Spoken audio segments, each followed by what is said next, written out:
바울 사도는 디모데에게 반드시 지켜야 할 일에 대해서 말씀을 합니다. 이 본문 13절에 보면 너는 그리스도 예수 안에 있는 믿음과 사랑으로서 내게 들은 바 바른 말을 본받아 지키라고 그랬습니다. 바울 사도가 디모데에게 전수해 준 바른 말이라고 하는 것은 복음에 입각한 정통한 신앙 고백과 또 신앙생활의 윤리를 의미하는 것입니다. 그래서 바른 말을 지키라 하는 이 말의 뜻은 주님의 말씀에 대한 올바른 신앙 고백을 가지고 그 신앙 고백대로 살아가라, 그런 뜻입니다. 그러면 어떻게 그 전수받은 성경적인 신앙 고백대로 살아갈 수가 있는 것일까요? 바울 사도는 디모데에게 그 일에 대해서 말씀한 것을 보면 그리스도 예수 안에 있는 믿음과 사랑으로서 바른 말을 지키라고 했어요. 그리스도 예수 안에 있는 믿음과 사랑이 너에게도 있다면 네가 나로부터 전수받은 정확한 복음의 진리의 신앙 고백과 그 신앙 고백대로 살아가는 신앙생활이 가능할 것이다, 그렇게 말씀한 것입니다. 예수님 안에는 과연 믿음과 사랑이 충만되어 있었습니다. 성부 하나님께 대한 완전한 믿음, 즉 절대적인 신뢰가 가득 차 있었고 하나님께서 구원하시기로 작정하시고 선택하신 사람들을 위해서 자신의 모든 것을 다 바칠 수 있는 희생적인 사랑이 예수님 안에는 가득 차 있었던 것입니다. 예수님은 그 성부 하나님을 향한 믿음과 사랑을 가지고 기꺼이 십자가를 지고 골고다로 올라갈 수 있었고 십자가에서 자신의 생명을 버릴 수가 있었던 것입니다. 그래서 바울 사도는 예수님 안에 있었던 그런 믿음과 사랑을 네가 가진다면 내가 너에게 가르쳐 준 복음의 정통한 지식과 신앙 고백, 그리고 그 복음을 따라 살아가는 신앙생활이 가능할 것이다, 이렇게 말씀한 것입니다. 우리도 하나님을 향한 믿음과 사랑이 있어야 성경적인 신앙 고백이 가능하고 성경적인 신앙생활이 가능합니다. 또 14절에 보면 우리 안에 거하시는 성령으로 말미암아 내게 부탁한 아름다운 것을 지키라고 했습니다. 바울 사도가 디모데에게 부탁한 아름다운 것이라고 하는 것은 영원한 생명을 주는 복음을 의미하는 것입니다. 내가 너에게 신앙적 교훈도 주고 복음의 진리도 너한테 전해 주었다. 그 진리, 그 복음적 진리, 그것을 참 아름다운 것인데 그것을 너는 반드시 지키는 사람이 되어야 한다고 말씀하고 있습니다. 아름다운 것을 지키라는 것은 복음의 진리를 흔들림 없이 확신하고 살 뿐만 아니라 그 복음의 진리가 침해받거나 오염되거나 훼손되는 일이 일체 없도록 사수하라, 그런 의미에서 아름다운 것을 지키라고 말씀한 것입니다. 그러면 어떻게 그 복음의 진리를 사수할 수가 있겠습니까? 어떻게 그 복음의 진리를 철저하게 지키는 삶을 살 수가 있겠습니까? 그것은 우리 안에 거하시는 성령으로 말미암아 아름다운 것을 지키라고 한 바울 사도의 말씀을 놓고 볼 때에 결코 인간적인 생각이나 기분이나 인간적인 능력이나 의지 같은 것을 가지고 이 복음의 진리를 지킬 수 있는 것은 결코 아니고 우리 안에 내재하셔서 역사하시는 성령님의 도우심을 통해서 가능한 것이기 때문에 바울 사도가 이렇게 말씀을 하게 된 것입니다. 하나님께서 주신 그 지극히 아름다운 생명의 복음, 성경의 진리를 사수하는 삶은 성령님을 의지하고 성령님이 주시는 지혜와 능력을 가지고서만 그것을 지키는 삶이 가능할 수가 있다는 것입니다. 디모데후서 3장 14절에 보면 거기에 바울 사도가 디모데에게 이런 말을 했습니다. 너는 배우고 확신한 일에 거하라, 그렇게 말하면서 너는 네가 누구에게서 배운 것을 알아야 한다 그랬어요. 누구에게서 배운 것을 너는 잊지 말고 기억해라. 누구에게 신앙생활을 교훈받고 누구에게 복음의 진리를 전수받았는지 항상 기억하면서 살아가라는 것입니다. 정통성 없는 가르침을 받고 여기저기에서 산만하게 배우면 그 신앙생활이 정상적으로 형성될 수 없고 정상적으로 유지될 수가 없습니다. 그런데 디모데는 참 복된 사람이었어요.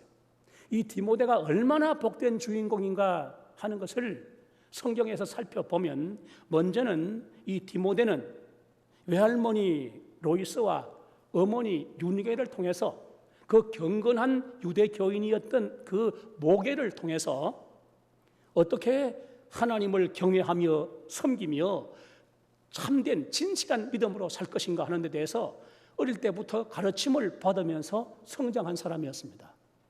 그래서 이 디모데는 경건한 유대교 신앙을 소유하고 하나님을 경외하며 거짓없는 믿음으로 살려고 어릴 때부터 교훈을 받고 노력하며 살았던 사람이에요. 그런데 바울 사도가 제1차 전도 여행을 나서서 더베와 루스드라에 이르렀을 때 그때 디모데가 그 바울 사도를 만납니다. 바울 사도는 디모데를 만나고 디모데가 참으로 귀한 인물임을 알고 디모데를 제자로 선택합니다. 그래서 디모데가 바울 사도와 동행하게 되고 정통한 복음의 그 신앙을 전수받게 됩니다. 이 디모데는 바울 사도로부터 전수받은 그 복음의 진리를 붙들고 살아갈 뿐 아니라 그는 교회를 맡아서 목회하는 목사가 되어집니다. 디모데는 바울 사도의 신실한 제자가 됐고 동력자가 되었습니다. 그리고 바울 사도는 또 디모데에 대해서 얼마나 애정이 깊었는지 몰라요. 바울 사도가 디모데에 대해서 하는 말을 보면 언제나 그를 부를 때 참 그 사랑의 마음이 가득 담겨진 또 정이 넘치는 그런 호칭으로 부르고 있어요. 믿음 안에서 참 아들 된 디모데, 그렇게 불러요. 믿음 안에서 참 아들 된 디모데, 사랑하는 아들 디모데, 이렇게 부르면서 중요한 문제를 그에게 전달하고 지시하는 말씀들을 디모데 전서와 디모데 후서에서 발견하게 됩니다. 여러분 생각해 보십시오. 디모데, 바울, 예수님, 하나님, 이렇게 소급되어지는 그 영적인 계통을 보십시오. 얼마나 정통한 계통이며 얼마나 복된 계통입니까? 그러므로 바울 사도가 디모데에게 내가 누구에게서 배운 것을 알라. 너 누구에게서 신앙생활을 배우고 너 누구에게서 이 복음의 진리를 가르침 받았는가를 알아야 된다. 그렇게 말씀하는 것은, 그것은 복음 진리의 정통성과 신앙적 정통성을 네가 기억하면서 그 계통을 기억하면서 그 정통한 진리와 정통한 신앙을 사수하며 전하는 사람이 되어야 한다는 그런 의미가 거기에 함축되어 있는 것입니다. 여러분도 정통성 있는 신앙과 정통성 있는 복음의 진리를 전수받은 주인공들입니다. 오늘 이 자리에서 함께 예배드리는 여러분 모두가 다 가장 순수하고 정통한 신앙과 진리를 전수받은 주인공들임을 잊지 마시고 기억하시기 바랍니다. 그래서 여러분 자신의 당대 이르기까지 그 전에 내려온 신앙과 진리의 그 복된 계통을 감사하면서 이 진리와 이 신앙을 따라 살아가고 지키며 전하는 삶을 더욱 힘쓰는 모든 성도들이 되시기를 바랍니다. 우리는 바울 사도가 디모데에게 지키라고 한 그 신앙, 그 복음을 전수받은 사람들입니다. 그리고 우리는 전수받은 그 신앙과 그 복음을 지키는 일에 있어서 정말 희생적인 모범을 보여준 역사적인 많은 분들을 영적인 선배와 조상들로 두고 있는 사람들입니다. 우리의 선배들, 우리의 영적인 조상들, 정말 얼마나 희생적인 모범을 보여주었던 분들인지 모릅니다. 반드시 지켜야 할 그 진리와 그 신앙을 철두철미하게 지켜서 또 보존해서 우리에게 전해준 분들인데 얼마나 자랑스러운 조상들이 있고 얼마나 자랑스러운 선배들이 우리에게 있는지 모릅니다. 물론 히브리서 11장에 등장하는 그 영적인 조상들이 있습니다. 또 신약 교회 역사에 길이 빛나는 정말 아름다운 진리를 사수하며 신앙을 지켰던 아름다운 본을 보인 우리의 영적인 선배와 조상들이 있습니다. 그런데 우리는 이 시간에 더욱 가까이 우리 한국교회 역사에서 정통한 복음의 진리와 신앙을 사수하여 우리에게 물려준 자랑스러운 선배들이 있고 조상들이 있다는 사실을 특별히 기억해야 하는 것입니다. 제한된 시간에 장황한 설명을 할 수는 없습니다. 간략하게 요약해서 말씀드리면 대한예수교 장로회 제27회 총회가 일본 귀신을 섬기기로 결의를 했습니다. 일본의 강압에 견딜 수가 없어서 결국 우리 교파가 없이 그냥 한국 장로교 총회 하나였을 그 시대에 제27회 총회가 모여서 일본 귀신을 섬기기로 신사참배를 하기로 일본의 태양신을 향해서 무릎을 꿇고 머리를 숙이고 허리를 숙여서 절하고 굴복하기로 다 함께 결의를 했습니다. 그것이 1938년 9월 9일에 있은 사건입니다. 그 사건이 있은 전후를 뒤에서 일본의 태양신과 싸우며 신사참배를 반대하고 거부하던 한국교회 지도자들이 일본 경찰에 체포되어서 모진 고문을 당하고 감옥으로 들어갔습니다. 당시 태양신과 싸운 지도자들 대부분은 주로 그 분포를 놓고 볼 때에 경상남도와 평안북도 출신들이 대부분이었어요. 그분들 중에 혹독한 고문을 당하면서 영적인 정절을 지키다가 세상을 떠난 순교자들이 속출했습니다. 그러나 1945년 8월 6일 히로시마에 우라늄 235 폭탄이 떨어지고 8월 9일 나가사키에 239 플라토늄 폭탄이 떨어진 후에 8월 15일 해방이 되었습니다. 해방이 되었을 때 평양과 부산과 대구와 광주와 청주 등지의 형무소에서 철문이 열리면서 18일을 기해서 몰살당하게 되어 있었던 주님의 종들이 감옥에서 나왔습니다. 그때 평양 형무소에서는 한상동 목사, 주남선 목사, 이기선 목사, 고흥복 목사, 최정민 목사, 손명복 전도사, 이인재 전도사, 김린희 전도사, 김화준 전도사, 방계성 전도사, 서정환 전도사, 이현석 전도사, 오윤선 장로, 김형락 영수, 박신은 집사, 양대록 집사, 이광록 집사, 김두희 집사, 안희숙 선생, 최덕지 선생, 그리고 조수옥 선생이 평양 형무소에서 나왔습니다. 여러분들이 지금 보시는 사진은 그때 평양 형무소에서 나오신 분들 가운데 다는 아니고 12분이 고 주기철 목사님 사택에 모여서 환영회를 하고 거기에서 찍은 기념사진입니다. 저 기념사진 12분이 들어가 있는 저 사진 속에 우리 교단을 창설한 주역들이 계십니다.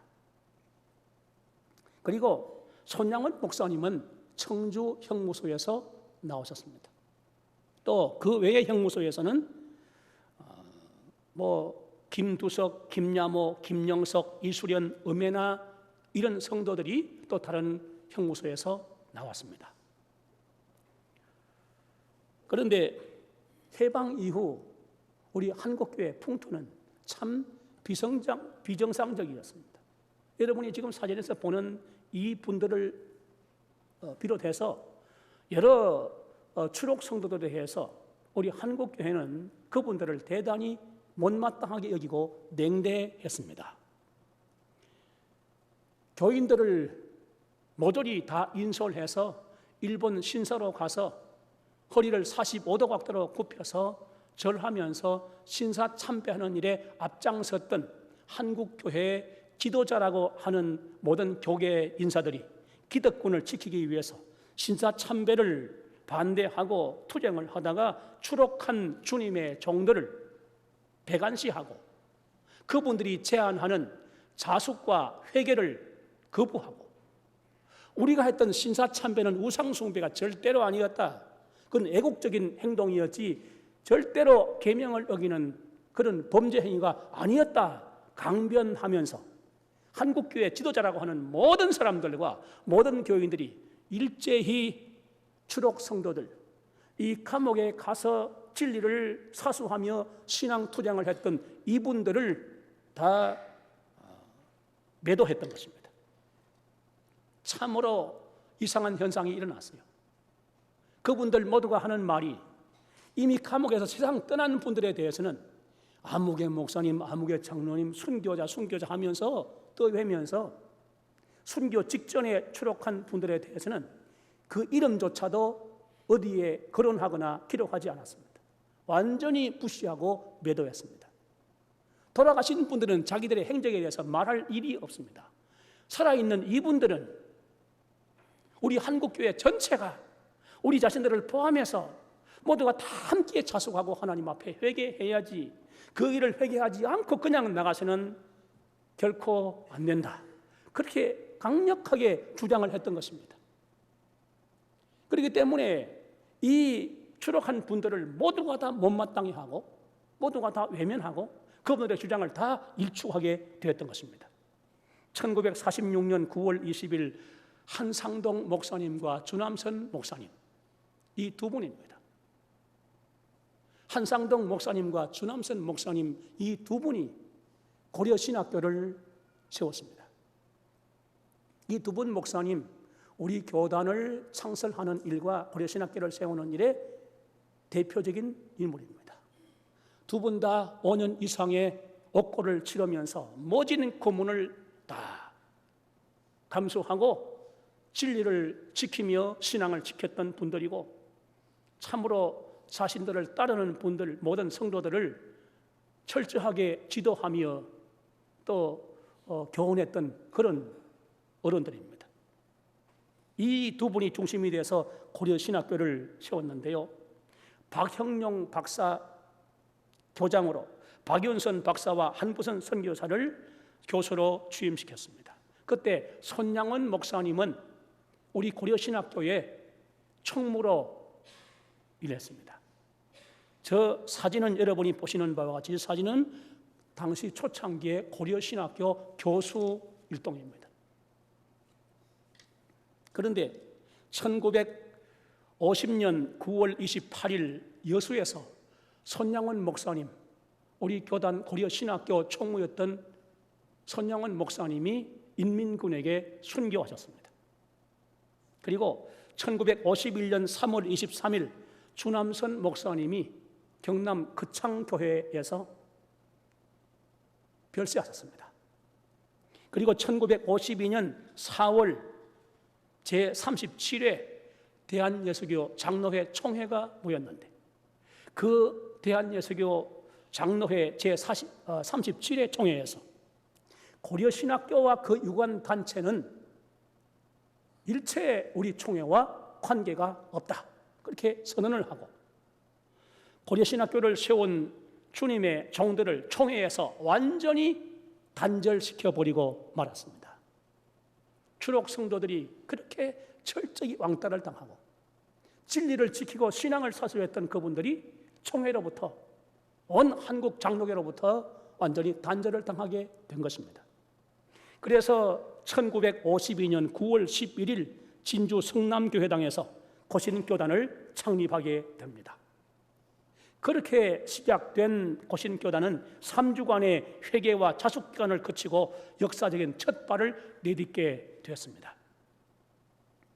고신교단은 복음의 진리에 대한 순교적인 신앙과 생활의 순교를 위해서 생명을 걸고 영적인 투쟁을 하면서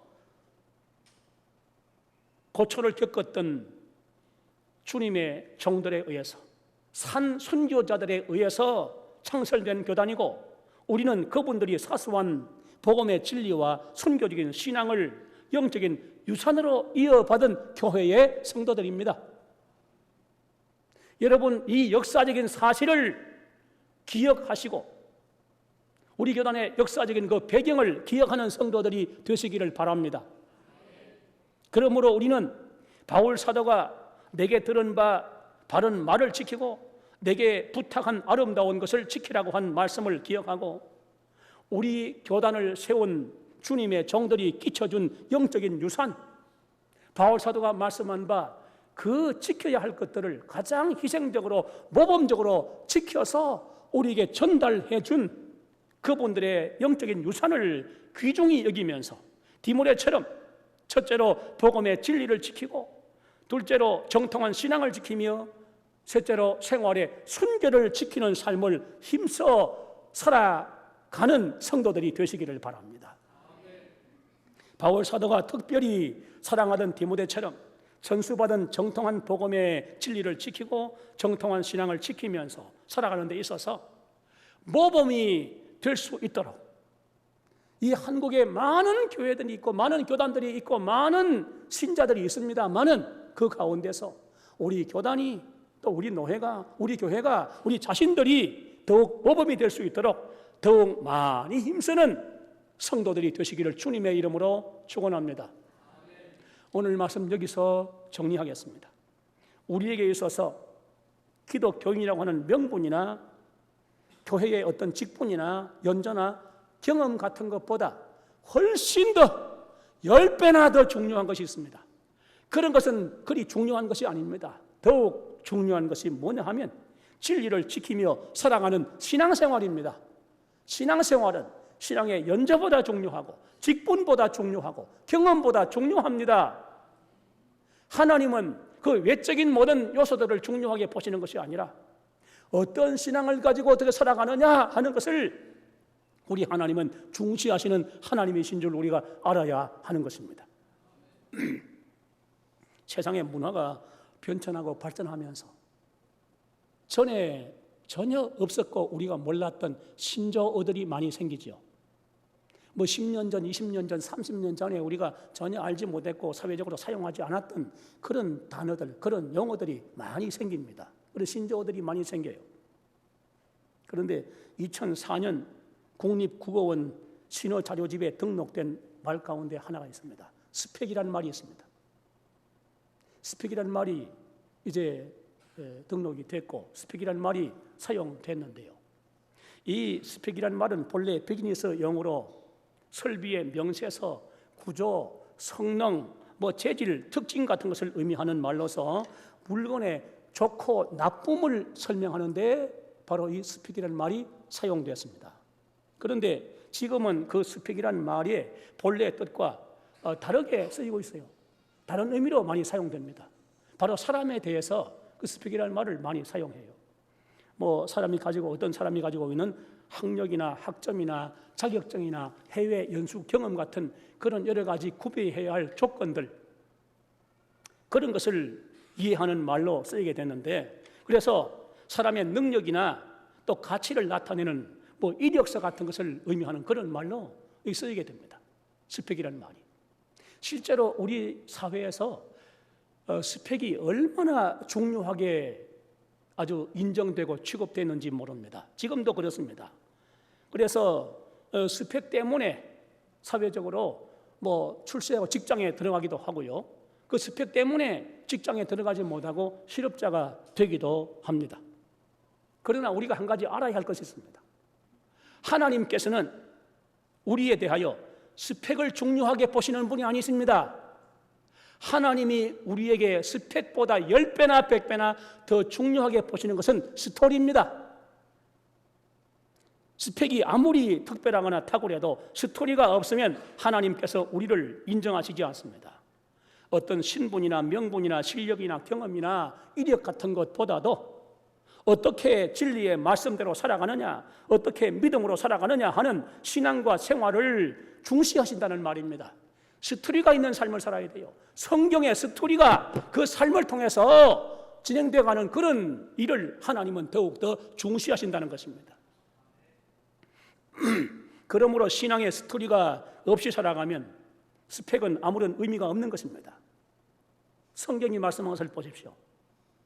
행함이 없는 믿음은 죽은 것이다. 그렇게 단언하고 있지 않습니까? 행함이 있어야 됩니다. 신앙 생활이 있어야 됩니다. 진리의 말씀을 따르며 순종하며 지키는 삶이 있어야 됩니다. 그거 외에 외적인 여러 가지 구비 요소들, 그것이 중요하지 않습니다. 몇 년 동안 교회 생활했나? 직분이 뭐냐? 경험이 뭐가 있느냐? 무슨 자격증을 가지고 있느냐? 어떤 조건을 구비하고 사느냐? 하나님은 그런 것은 중요하게 보시지 않아요. 실제로 어떤 믿음으로 사느냐, 어떻게 진리의 말씀을 실천하고 사느냐 하는 스토리가 있어야 하나님이 그 사람을 인정하신다는 겁니다. 성도 여러분, 오늘은 우리 고신교단 창설 기념주일입니다. 우리 교단의 역사와 배경을 생각하면서 가장 복된 영적인 유산을 이어받은 주인공으로서 교회 생활의 연조나 경험이나 직분 같은 것보다도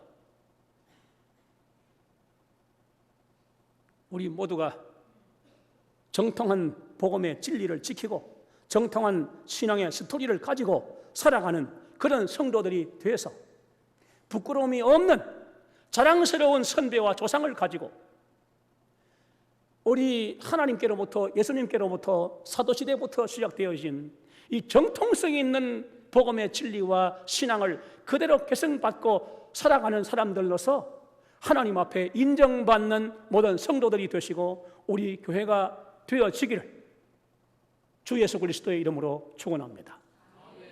우리 함께 기도하시겠습니다.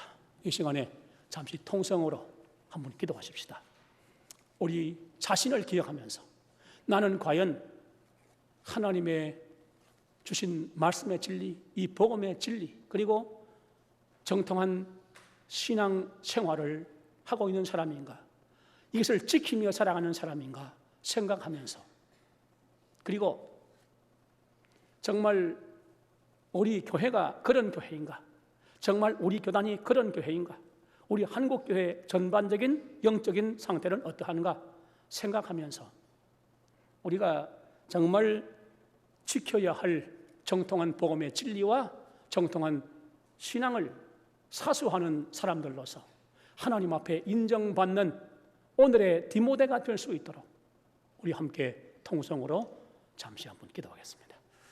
하나님 아버지 감사합니다. 오늘 저희를 사랑해 주시고 우리 교단의 창설 기념주일을 맞이하여 하나님 앞에 예배하며 참으로 우리가 얼마나 정통성 있는 개통을 통하여 정확한 이 복음의 진리를 개성받고 얼마나 정확한 정통성 있는 신앙을 개성받은 복된 주인공인가 하는 것을 생각할 수 있게 주신 것을 감사합니다. 우리가 개성받은, 우리가 전수받은 이 복음의 진리와 이 신앙생활 우리 하나님 앞에서 잘 지켜가는 저희가 되게 해주시기를 간절히 원하옵고 다음 세대에 부끄러움 없이 이 진리와 이 믿음을 전수해 줄 수 있는 오늘의 우리 모든 성도들이 될 수 있게 하여 주시옵소서. 우리의 모습을 점검하며 우리 교회를 점검하며 우리 노회와 교단을 점검하며 한국교회를 돌아보면서 우리가 이 시대에 하나님 앞에 지켜야 할 것, 우리의 남은 평생에 지켜야 할 것, 세상 끝날까지 주님 다시 오실 때까지 지켜야 할 것이 과연 무엇인가 하는 것을 생각하면서 주님 신앙 생활하게 해주시고 복음의 진리를 붙들고 지키는 삶을 살아가는 저희 모두가 되게 하여 주옵소서. 구주 예수님의 이름으로 기도하옵나이다. 아멘.